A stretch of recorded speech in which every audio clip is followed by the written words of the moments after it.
Hello students, তোমাদের সবাইকে আমাদের চ্যানেলে ওয়েলকাম জানাই।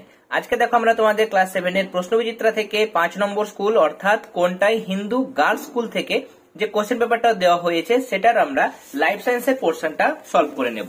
প্রিভিয়াস ক্লাসে যেহেতু আমরা ফিজিক্যাল সায়েন্সের পোর্শনটা সলভ করেছিলাম, তাই যারা প্রিভিয়াস ক্লাসটা দেখোনি তারা কিন্তু অবশ্যই এই ভিডিও ডেসক্রিপশন বক্সে গিয়ে ক্লাস 7 সায়েন্স প্লেলিস্টের লিংকে ক্লিক করে প্রিভিয়াস ক্লাসগুলো দেখে নিও। তাহলে চলো লাইফ সায়েন্সের পোর্শনটা আমরা আজকে সলভ করে নেব। প্রথম প্রশ্ন দেখো দেওয়া হয়েছে ভিটামিন কে আবিষ্কার করেন। আনসার তোমরা লিখবে দেখো বিজ্ঞানী ক্যাসিমির ফাঙ্ক ও হপকিন্স। 2 নম্বর প্রশ্ন দেখো কোয়ালা ভালুক কোথায় পাওয়া যায়, এখানে আনসার তোমরা লিখবে অস্ট্রেলিয়াতে। নেক্সট কোশ্চেন হু এর সম্পূর্ণ নাম লেখো, তোমরা লিখবে ওয়ার্ল্ড হেলথ অর্গানাইজেশন, তোমরা ইংরেজিতেও লিখতে পারো ওয়ার্ল্ড হেলথ অর্গানাইজেশন। শেষ প্রশ্ন দেখো একের দাগে একটি উপকারী ব্যাকটেরিয়ার নাম লেখো, তোমরা লিখবে এস্টেরিচিয়া কোলাই। এটা মানুষের অন্ত্রে পাওয়া যায় এবং ভিটামিন B12 সংশ্লেষে সাহায্য করে। এরপর তাহলে শূন্যস্থান পূরণ করো, যে সমস্ত প্রশ্নগুলো আছে সেগুলো সলভ করে নেব। দেখো টেন্ডন গঠিত হয়, তোমরা লিখবে কোলাজেন প্রোটিন নিয়ে, কেমন? তার এখানে তোমরা লিখবে কোলাজেন। নেক্সট কস্তুরী মৃগ থেকে কি পাওয়া যায়, তোমরা লিখবে মৃগ নাভি, যা থেকে বিভিন্ন ধরনের সুগন্ধি তৈরি হয়। 3 নম্বর মিনামাটা রোগের জন্য দায়ী যৌগটি হলো, তোমরা লিখবে এখানে পারদ, তাই না?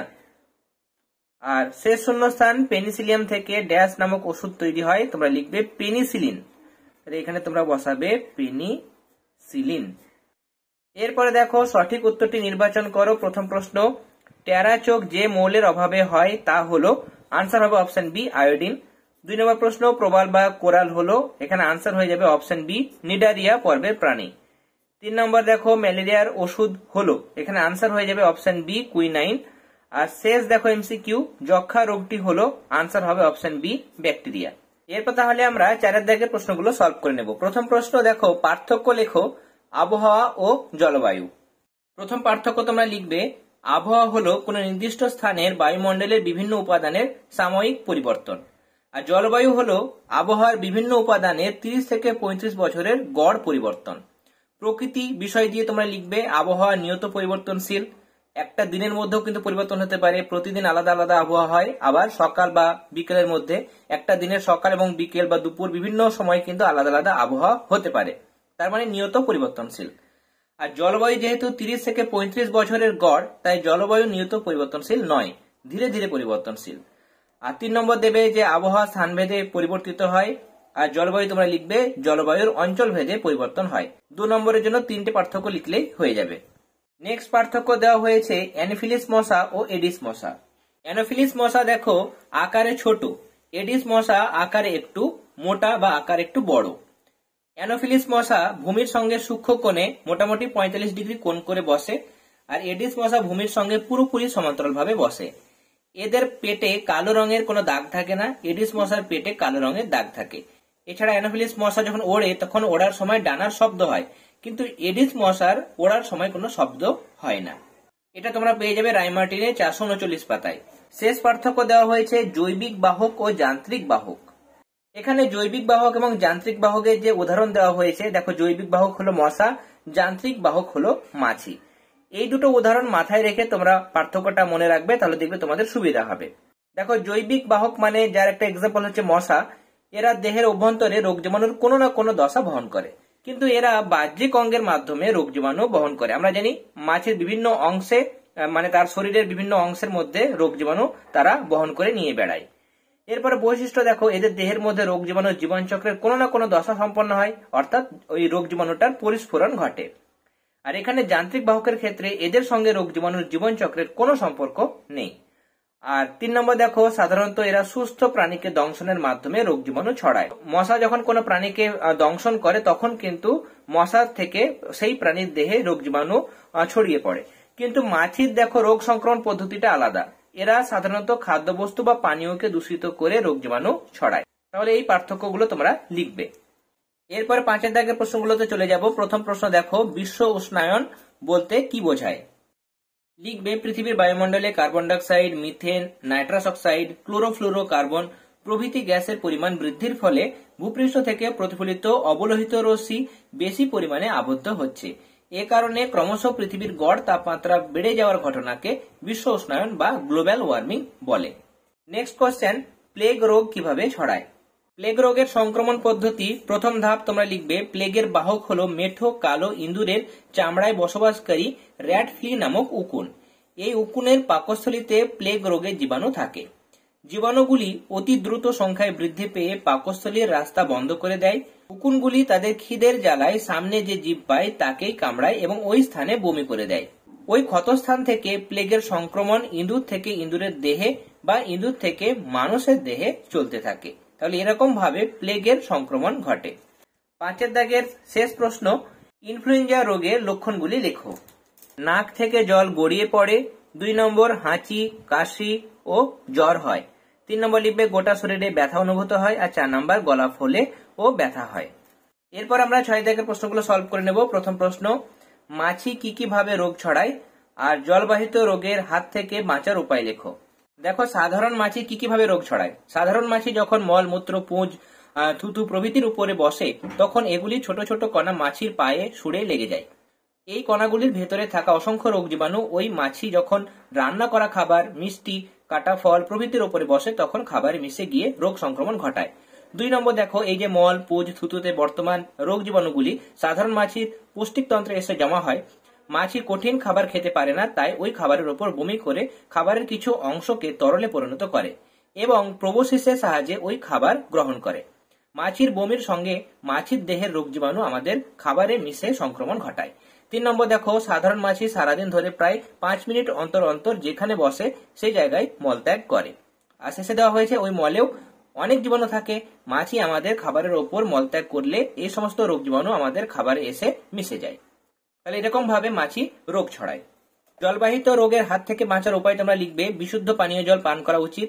2 নম্বর উপায় হচ্ছে মাটির নিচে আর ছাদের উপরে জলাধার নিয়মিত পরিষ্কার ও জীবাণুমুক্ত করা উচিত।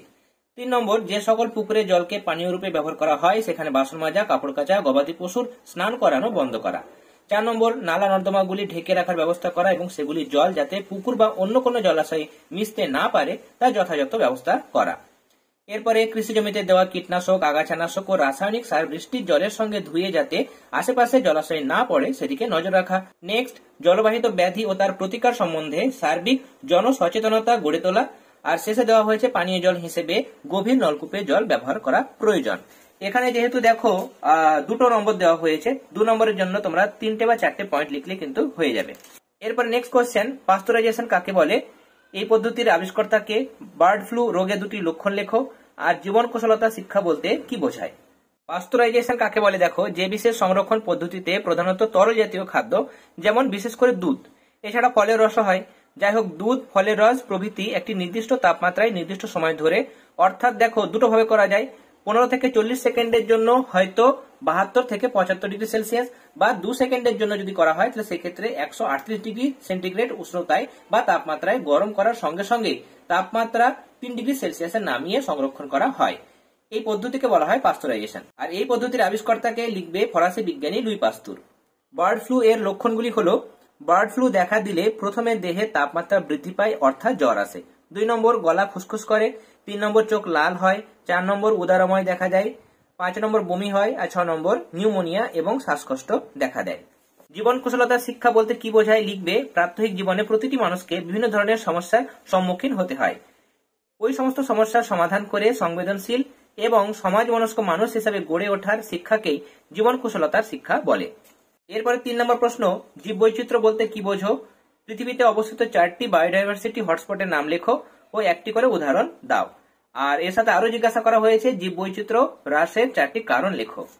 জীববৈচিত্র্য কাকে বলে লিখবে, বিভিন্ন প্রকার বাস্তুতন্ত্রে বা পরিবেশে বা বাসস্থানে বসবাসকারী সমস্ত জীবের মধ্যে বিভিন্নতা বর্তমান, তাকে জীববৈচিত্র্য বা বায়োডাইভার্সিটি বলে।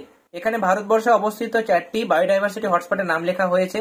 এই 4টি নাম তোমরা লিখবে, পূর্ব হিমালয়, পশ্চিমঘাট পর্বতমালা এবং শ্রীলঙ্কা।